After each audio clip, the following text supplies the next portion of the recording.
D-A-V-E, Dave. It was the first name other than my own that I learned how to spell. D-A-V-E. I would trace the engraved letters on the side of the pot, feeling its magic, its mystery. No one ever speaks of the power of a name. Your name isn't simply what someone calls you. Your name is how the world sees you, but more importantly, how you see yourself. To spell one's name is to cast a magical spell, a spell of creation, placing the letters together, reading them, saying them, D-A-V-E, Dave. Dave existed. With my name, Regina, R-E-G-I-N-A, I exist. I had to travel a long road to learn that magic. The riverbank is a very good road. Dead trees show you the way. Left foot, head foot, traveling on. Follow the drinking gourd. When I was a child, my grandmother used to take care of me and my brother until our parents came home from work. She lived in an old shotgun house that looked like it was gonna fall apart. But she had a huge yard, and when it was warm out, we would run around, play hide and seek, tag, and even wear ourselves out chasing butterflies until my grandmother would yell back, "Stop all that running around, acting like a bunch of crazy people. And stay away from my pot, don't touch it, don't even look at it. That pot's older than all our ages put together. Mr. Dave Drake gave my grandmama that pot." My grandmother was a brilliant woman, but she obviously wasn't an expert on child psychology. Merely telling me not to touch the pot was enough to make a rebellious child like me want to grab it, hold it, and touch it whenever she wasn't paying attention. It made me feel sneaky and rebellious, and in a strange way, I hate to admit this, but it made me feel strong. Like I was listening to a voice inside of me for the first time, and it was trying to teach me something. Time passed, that old shotgun house got older, and so did we. The old ox are moving, moving, moving, the old ox are moving, I'm going home. Now, I've been away at school for some time and decided to spend the summer with my grandmother, sitting on the front porch, laughing, sipping on sweet tea, and listening to her stories. "Grandma, when are you gonna get rid of this old pot? It's all dusty, the mouth's all cracked. Why don't you let me take it to the pottery shop and buy you a new one?" And she said, "Is you crazy?" And I said, "Ma'am?" I said, "Is you crazy? Obviously you deaf too. Seems like all that education done left you a bit touched. This your way of being in the world? Something get old and dusty and you want to throw it away? I'm old and dusty.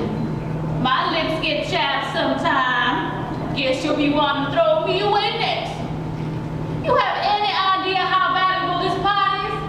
Put it in a museum." I looked at her like she was an alien from another planet. "Yup, you touched, and about as slow as a turtle with 1 foot.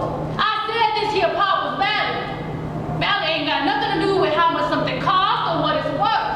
When I was a child, these pots were practical. It's where we stored our grains and our meats, where we stored our water for cooking and bathing. Back then, the value was in its practicality. You know how many people have come up on this porch trying to buy this here pot? Yes, this pot. Young and old and everything in between.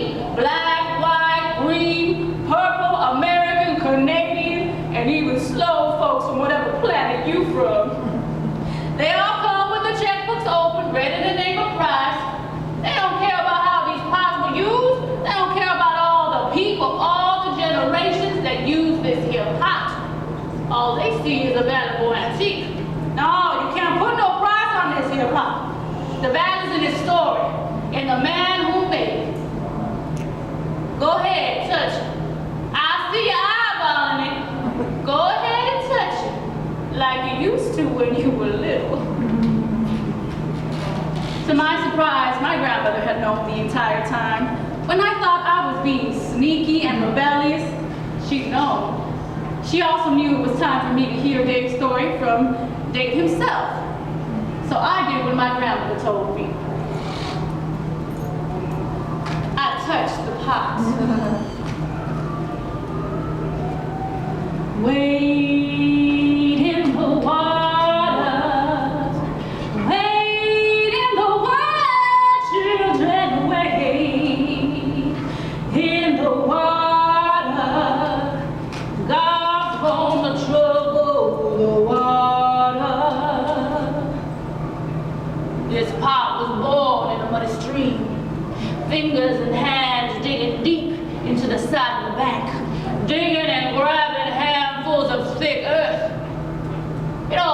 with the earth, you see, every great creation has a single point of origin. Well, this pot is thick red clay. We would put the clay onto the wagon to take out to the shed to dry. Back when Master Harvey Drake and I learned and practiced making these pots in Pottersville Stoneware Manufacture, that's when Master Drake's uncle, Dr. Abner Landrum, called his factory in Edgefield, South Carolina. We would separate the white clay from the red. The white clay was considered sturdier, of more value, but the red clay, to my mind, was prettier, easier to work with. Pretty soon, I started mixing the two without anybody knowing. Whew. Maybe that's why no one was able to make the pots I made. No one was willing to experiment, take a risk.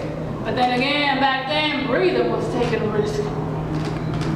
You see, I'm country born. That's what they call blacks born in America, country born. Now, the fresh off the boat Africans, they always made the slave masters nervous.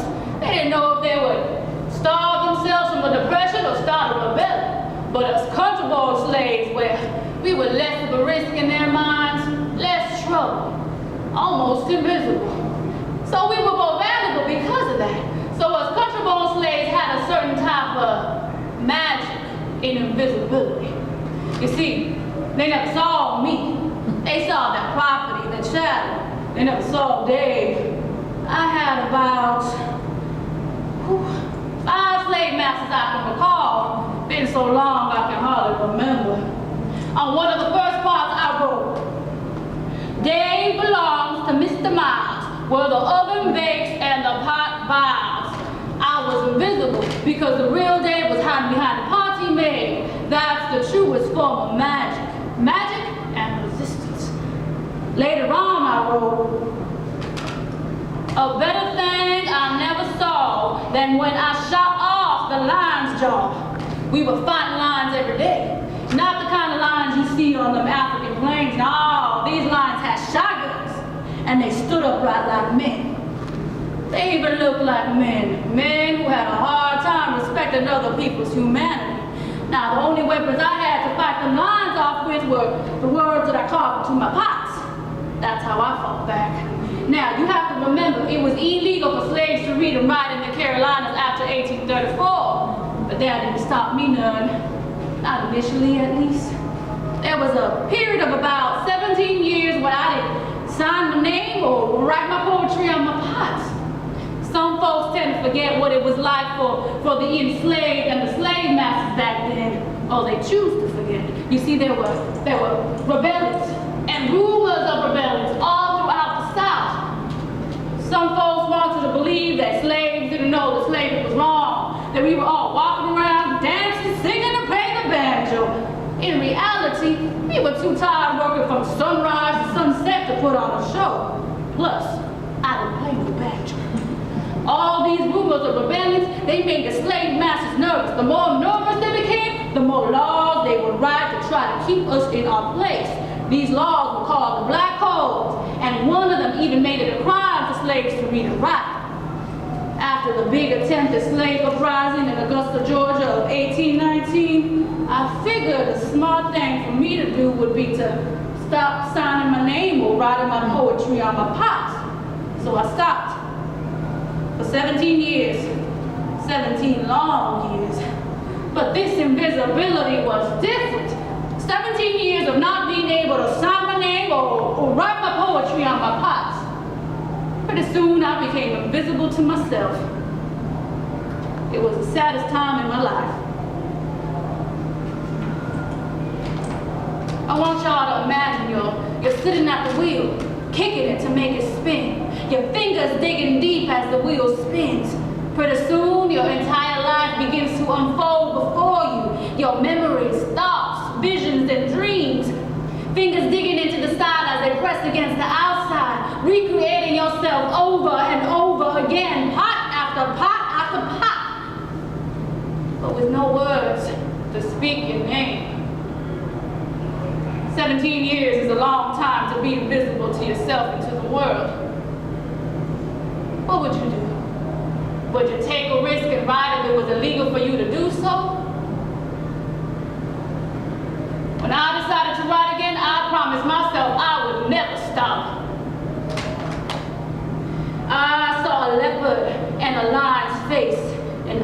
felt the need for grace. Some people wonder why I stayed in Edgefield after emancipation. Why my slave masters and their families had gone, and my own family and blood kin had gone too. Why, with my skills, I could have gone anywhere and made a decent living. But that small town in South Carolina was where I was born. With my leg in the stream and the water flowing by. It wasn't my actual birthplace, mind you, but it's where I was born. It's where I created self, myself. With my palms shaping earth and my heart, mind, and soul shaping me. It's where I found the valley. There's an old folk tale that speaks of God being the first potter, and how he created man from the soil beneath our feet. I'm not blasphemous enough to compare myself to God, but I know what it is to create a man.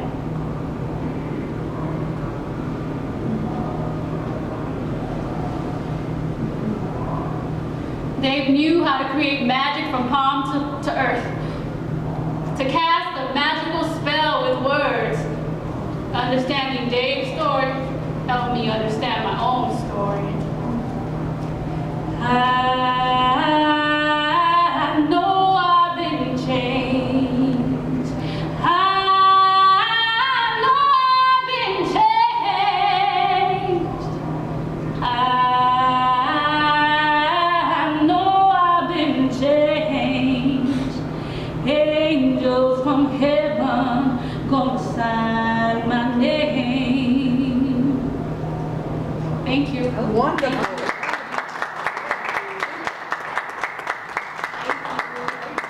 Does anyone have any questions about Dave Drake or his pots? What were his years, birth and death? Oh, he lived around 1801 to about 1870s. And it's believed that he either had some kind of physical ailment or physical impairment where he couldn't work in the field, so he actually was taught how to make pots by one of his owners. He was also taught how to read and write by one of his owners, the one that he took his last name, Drake, and that's why he was able to do that.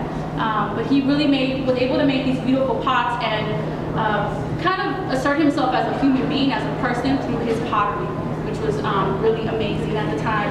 He also would sign his name on the shoulder of the pot. Most potters actually sign their name at the bottom of the pot, but he signed it in a place where it's very visible, and it was really dangerous for him to do something like that. But just to give you an idea of how rare these pots are, we have two of them in our gallery behind me, but it's believed that Oprah Winfrey and Bill Cosby just bought one for about $500,000. So they're very, very rare pots and beautiful pots, and I hope that you enjoy them here at the Atlantic History Center.